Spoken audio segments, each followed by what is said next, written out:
കൊച്ചി ടൂറിസത്തിലെ അവിഭാജ്യ ഘടകമാണ് തൃപ്പൂണിത്തുറയിലെ hill palace museum. Hill palace മ്യൂസിയത്തിൽ നമുക്ക് എന്തെല്ലാം കാണാൻ കഴിയും? വരൂ, നമുക്ക് നോക്കാം. ഗേറ്റ് കടന്നാലുടൻ തന്നെ നമുക്ക് അഭിമുഖമായി ഹിൽ പാലസ് മ്യൂസിയം കാണാം. വളരെ വിശാലമായ ബൊട്ടാണിക്കൽ ഗാർഡനോട് കൂടിയ ഹിൽ പാലസ് മ്യൂസിയം. കയറുമ്പോൾ തന്നെ ലെഫ്റ്റ് സൈഡിലായി ടിക്കറ്റ് കൗണ്ടർ. ടിക്കറ്റ് നിരക്കും വിശദാംശങ്ങളും എല്ലാം തന്നെ ഈ ബോർഡിൽ പ്രദർശിപ്പിച്ചിട്ടുണ്ട്. ഇത് പ്രകാരം വീഡിയോ എടുക്കുന്നതിനും എല്ലാം ടിക്കറ്റ് വേണം. അപ്പോൾ ഈ കൗണ്ടറിൽ നിന്ന് ടിക്കറ്റ് എടുത്ത് നമുക്ക് മുൻപോട്ട് നീങ്ങാം. വാഹന പാർക്കിങ്ങിനും സൗകര്യമുണ്ട്, വിശാലമായ പാർക്കിംഗ്.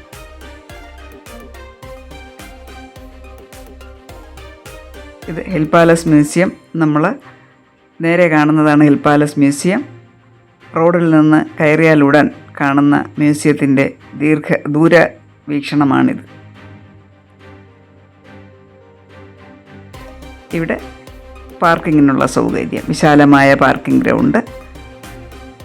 ഒന്നുകിൽ ഇവിടെ പാർക്ക് ചെയ്യാം, അല്ലെങ്കിൽ കുറച്ച് മുകൾ വശം വരെ വണ്ടി ഓടിച്ച് പോയിട്ട് അവിടെ പാർക്ക് ചെയ്യാം. ഇത് പ്രശസ്തമായ കുളം.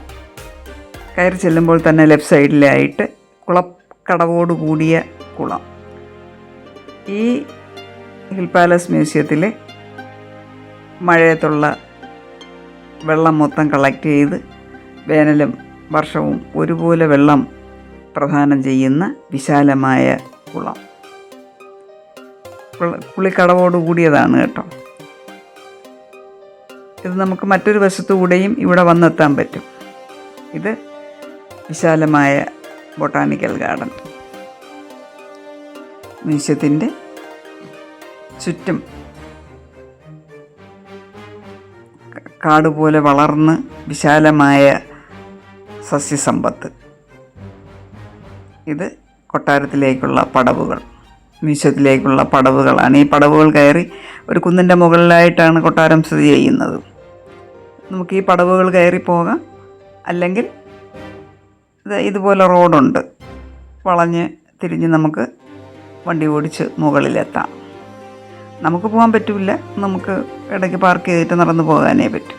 ഇത് മനോഹരമായ ബൊട്ടാണിക്കൽ ഗാർഡൻ. വളരെ രസമാണ് കേട്ടോ നമുക്ക് നടന്ന് കാണാൻ.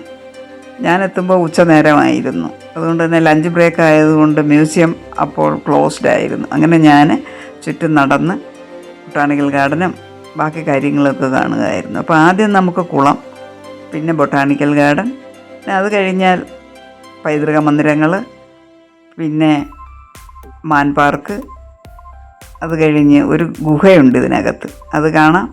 ഗുഹയും കണ്ട് ചുറ്റുമുള്ള കാഴ്ചകളും കണ്ട് പിന്നീട് ഞാൻ തിരിച്ചെത്തി വന്നാണ് മ്യൂസിയത്തിനകം കാണാൻ കയറിയത്. മുകളിലെത്തുമ്പോൾ തന്നെ നമുക്ക് archaeological museum, hill Palace, Tripunithura ഡീറ്റെയിൽസൊക്കെ ഇവിടെ കൊടുത്തിട്ടുണ്ട്. അത് നമുക്ക് വായിക്കാം. ഇവിടെ നിന്നുകൊണ്ട് നമുക്ക്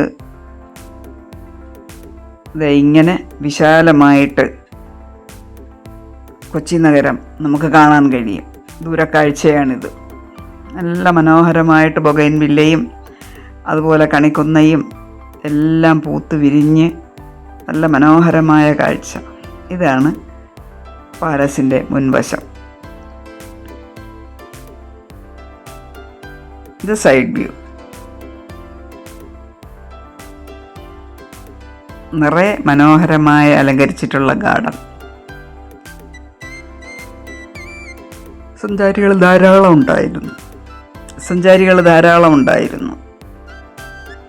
എല്ലാവരും ചൂട് വകവയ്ക്കാതെ ചുറ്റി നടന്ന് കാഴ്ചകൾ കാണുന്ന തിരക്കിലായിരുന്നു. ഇത് ക്ലോക്ക് റൂം. നമ്മുടെ സാധനങ്ങളും ചെരുപ്പും എല്ലാം ഇവിടെ വെച്ചിട്ട് ഫ്രീ ആയിട്ട് നടന്ന് നമുക്ക് മ്യൂസിയം ചുറ്റി നടന്ന് കണ്ട് വരാം. ഇത് ചരിത്ര പടവുകൾ. പൈതൃക മന്ദിരത്തിലേക്കുള്ള കുളക്കടവിലേക്കുള്ള പടവുകൾ ഇറങ്ങി പോകുന്നതാണ് കേട്ടോ. ഇതിൻ്റെ കൺസ്ട്രക്ഷൻ വളരെ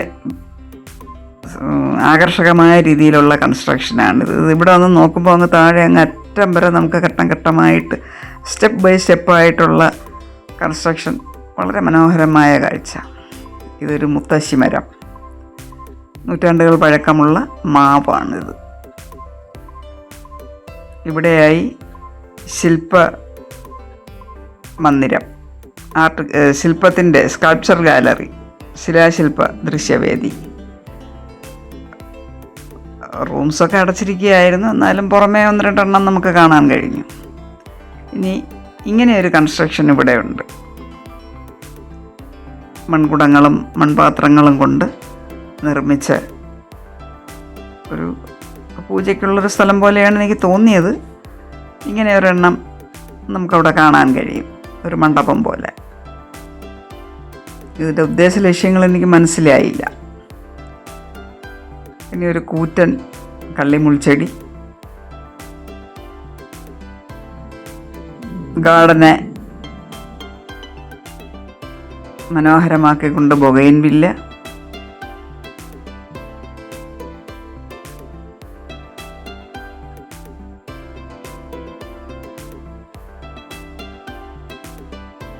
ഹെറിറ്റേജ് കെട്ടിടങ്ങൾ,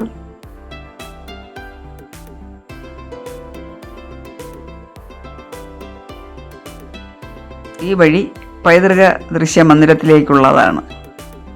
നമ്മൾ നേരത്തെ കണ്ട പടവുകളിൽ നമുക്ക് നടന്നെത്താം. മറുവശത്തു കൂടി ചെന്ന് അവിടുത്തെ പൈതൃക കെട്ടിടങ്ങൾ കാണാം. ചുറ്റും ഇതുപോലെ വെട്ടുകല്ലിൽ തീർത്ത മതിലുകളുണ്ട്. ഊഞ്ഞാൽ കണ്ടാൽ ആടാത്തവരായിട്ട് ആരെങ്കിലും ഉണ്ടോ? പ്രായം മറന്ന് എല്ലാവരും ഊഞ്ഞാലാടുന്ന തിരക്കിലാണ്. ഇത് പൈതൃക മന്ദിരം. ഇതാണ് അതിൻ്റെ കൺസ്ട്രക്ഷൻ്റെ പ്രത്യേകത.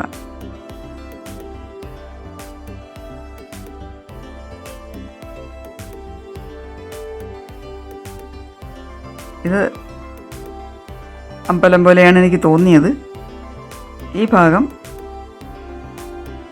മുകളിലെ നേരത്തെ കണ്ട പൈതൃക കെട്ടിടത്തിലെ ആ സ്റ്റെപ്പ് പടവുകൾ ഇറങ്ങി വരുന്നതിൻ്റെ ബാക്കി ഭാഗമാണ് ഈ കാണുന്നത്. ഇത് ഇവിടുത്തെ ബട്ടർഫ്ലൈ ഗാർഡനാണ് കേട്ടോ. നല്ല ഉണക്കും ചൂടും ആയതുകൊണ്ട് ലേശം ശോച്യാവസ്ഥയിലാണ് ബട്ടർഫ്ലൈ ഗാർഡൻ. ഒരു വലിയൊരു ജാർ ഇവിടെ വച്ചിരിക്കുന്നത് കാണാം. വളരെ ഭീമാകാരനായൊരു ജാറാണ്.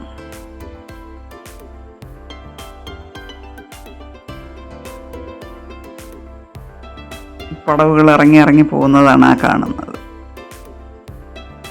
അതായത് പടവുകൾ ഇറങ്ങി താഴെ പോയി കുളത്തിലെത്താം. ഞാനങ്ങോട്ട് പോയില്ല, അവിടെ വിജനമായതുകൊണ്ട്, ഞാൻ ഒറ്റയ്ക്കായതുകൊണ്ട് ഞാൻ ആ വഴി പോയില്ല. ഞാനിവിടെ നിന്നും വീഡിയോയും എടുത്തതേ ഉള്ളൂ.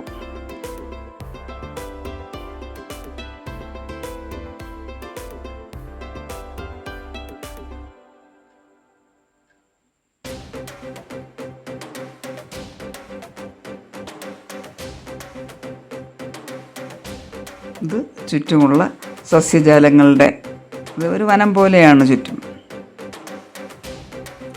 അതിന് നടുക്ക് പൈതൃക മന്ദിരം വളരെ ഭംഗിയായി കാത്തു സൂക്ഷിച്ചിരിക്കുന്നു. പിന്നെ ഫലവൃക്ഷങ്ങളും ഔഷധ സസ്യങ്ങളും ധാരാളമുണ്ട്.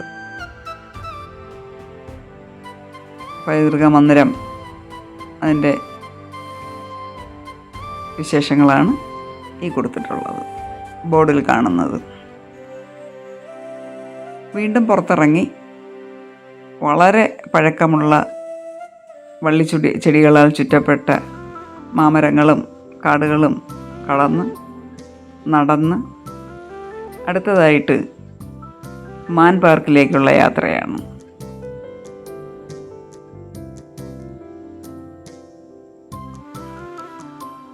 ഇത് മാൻ പാർക്ക്.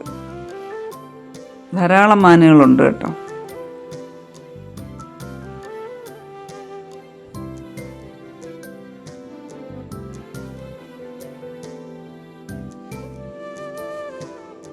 രണ്ട് തരം മാനുകളെ ഞാനിവിടെ കണ്ടു.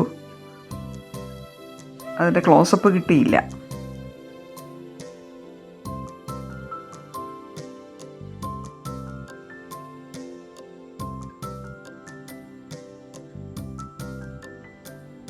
കുട്ടികൾക്കും മുതിർന്നവർക്കും ഒരുപോലെ കൗതുകം ഉണർത്തുന്ന മാൻ പാർക്ക്.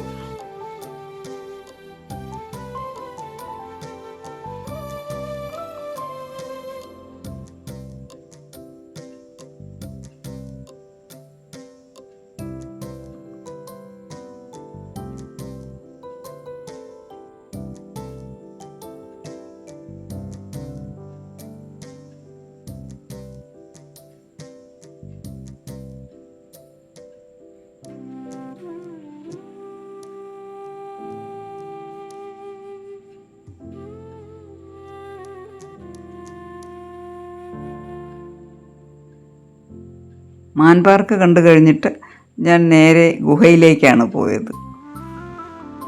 ഇവിടെയായി ഗുഹ നമുക്ക് കാണാൻ കഴിയും.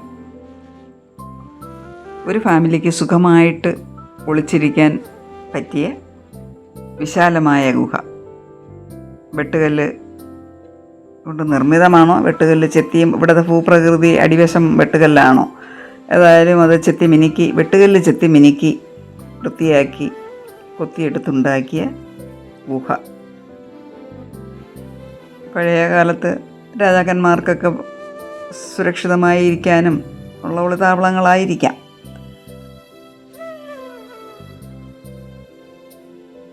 അത് കഴിഞ്ഞ് നടന്നു വരുമ്പോൾ അവിടെയായി നമുക്ക് ഊഞ്ഞാലുകൾ കാണാം. ഈ മരം ശ്രദ്ധിച്ചോ, ഇതിൻ്റെ വേരുപടലത്തിൻ്റെ പ്രത്യേകത നോക്കിക്കേ. സാധാരണ വേരുകളൊക്കെ ഉരുണ്ടല്ലേ, ഇത് ഉരുണ്ടല്ല ഇരിക്കുന്നത്. ഇതിനിങ്ങനെ ഒരു ഷേപ്പാണ്. അത് കഴിഞ്ഞ് വരുമ്പോൾ ഭീമാകാരനായൊരു ഡൈനോസറിൻ്റെ ശില്പം.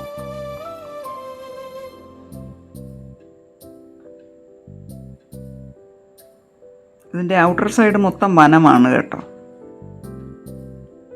ഇതിൻ്റെ മതിലുകളൊക്കെ വെട്ടുകല്ലിലാണ് നിർമ്മിച്ചിട്ടുള്ളത്. പൂത്തുലഞ്ഞ് നിൽക്കുന്ന ചെമ്പകവും അതുപോലെ കണിക്കൊന്നയും ഒക്കെ നമുക്ക് ധാരാളം കാണാം. ഇത് ഫ്രണ്ടിലെ മനോഹരമായ പൂന്തോട്ടം, താമരക്കുളം, അതിന് ചുറ്റും വിശാലമായ പൂന്തോട്ടം, നല്ല ഭംഗിയിൽ ഒരുക്കിയിട്ടുള്ള പൂന്തോട്ടം. അങ്ങനെ നടന്ന് ഞാൻ ഒരു വശത്തുനിന്ന് നടന്ന് ചുറ്റി കണ്ട് നേരെ കൊട്ടാരത്തിൻ്റെ മുൻവശത്തെത്തി. മുൻവശത്ത് ഒരു സൈഡിലായി ഇങ്ങനെ ഒരു ഗാർഡൻ ഒരുക്കിയിട്ടുണ്ട്. താമരക്കുളവും അതിന് ചുറ്റും പല വർണ്ണത്തിലുള്ള മനോഹരമായ പുഷ്പാലങ്കൃതമായ ഗാർഡനും. അങ്ങനെ ഞാൻ എൻട്രി കടന്നു അകത്ത് കയറി. വീഡിയോ എടുക്കാൻ പറ്റൂല, അകത്ത് വീഡിയോ അനുവദനീയമല്ല, ഫോട്ടോ എടുക്കാൻ പറ്റും. ഇത് സിംഹാസനം, രാജാവിൻ്റെ സിംഹാസനം. ഇവിടെ കേരളത്തിലെ ആദ്യത്തെ ലിഫ്റ്റ് ഇവിടെ പ്രദർശിപ്പിച്ചിട്ടുണ്ട്. ഇതാണ്, അതിപ്പോൾ ഉപയോഗത്തിലില്ല. ഇത് ഈട്ടുതടിയിൽ നിർമ്മിച്ച ഒറിജിനൽ കൊമ്പോട് കൂടിയ ആന. അകത്തളത്തിലെ ടൈൽസും കൺസ്ട്രക്ഷനും ഉരുപ്പടികളും മരപ്പണികളും ഇങ്ങനെയാണ്. ഭരണരീതികൾ, വിദ്യാഭ്യാസ രീതികൾ, ചരിത്രം, കലാ സാംസ്കാരികം, കായികം, എല്ലാ കാര്യങ്ങളും ഇവിടെ ആലേഖനം ചെയ്തിട്ടുണ്ട്. നമുക്ക് സമയമെടുത്ത് നിന്ന് കണ്ട് വായിച്ച് മനസ്സിലാക്കാം. അകത്ത് പ്രദർശിപ്പിച്ചിട്ടുള്ള ആർട്ടിഫാക്ട്സ് ആണ് ഈ കാണുന്നത്. ഇത് ബൈബിൾ തോറ, ആട്ടിൻതോലിൽ എഴുതിയതാണ്. ഇത് രഥം, രാജരഥം. അത് 4-5 ഉണ്ട് ഡിസ്പ്ലേയിൽ. ഇത് പല്ലക്കുകൾ, മഞ്ചലുകൾ,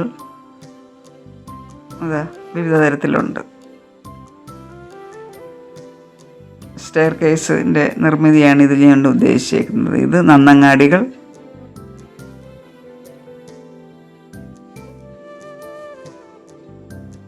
ഇത് കഠിനമായ ശിക്ഷയ്ക്ക് കൊടുത്തിരുന്ന ഉപകരണം, ഒറിജിനൽ ആനക്കൊമ്പിൽ തീർത്ത ശില്പം, ശംഖ്, അകത്തെ ടൈൽസിൻ്റെ ഭംഗിയും മനോഹാരിതയും നമുക്ക് അനുഭവിച്ചറിയാം. ഇത് വേ ഔട്ടിൽ കൊടുത്തിട്ടുള്ള വടക്കുന്നാഥ ക്ഷേത്രത്തിൻ്റെ നേർക്കാഴ്ചകളാണ്. തറയിലെ ടൈൽസിൻ്റെ മാതൃക, വളരെ മനോഹരമായ കാഴ്ചകൾ.